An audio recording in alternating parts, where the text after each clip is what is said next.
So let us begin anew, remembering on both sides that civility is not a sign of weakness, and sincerity is always subject to proof. Let us never negotiate out of fear. But let us never fear to negotiate. I think the American people expect more from us than cries of indignation and attack. The times are too grave, the challenge too urgent, and the stakes too high, to permit the customary passions of political debate. We are not here to curse the darkness, but to light the candle that can guide us through that darkness to a safe and sane future. United there is little we cannot do in a host of cooperative ventures.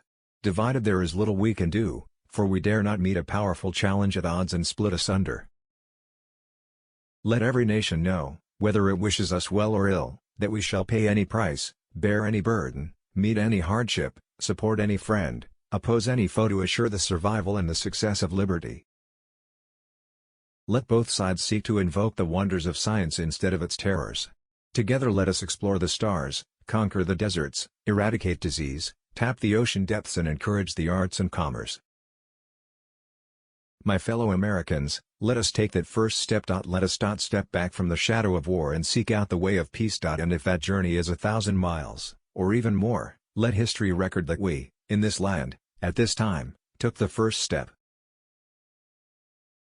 I have said that control of arms is a mission that we undertake particularly for our children and our grandchildren, and that they have no lobby in Washington.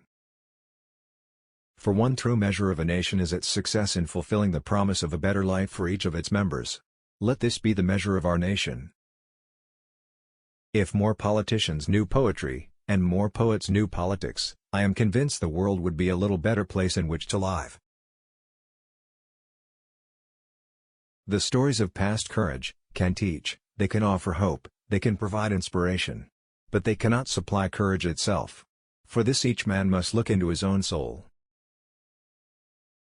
For in a democracy, every citizen, regardless of his interest in politics, hold office, every one of us is in a position of responsibility. The people are the boss, and we will get the kind of political leadership, be it good or bad, that we demand and deserve. A man does what he must, in spite of personal consequences, in spite of obstacles and dangers and pressures, and that is the basis of all human morality.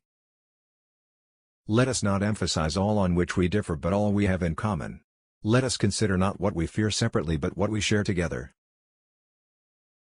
My fellow Americans, ask not what your country can do for you, ask what you can do for your country. Change is the law of life.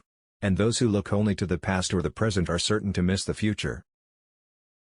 If freedom is to survive and prosper, it will require the sacrifice, the effort and the thoughtful attention of every citizen. Thank you for dropping by on our channel. See you in another video. I love you.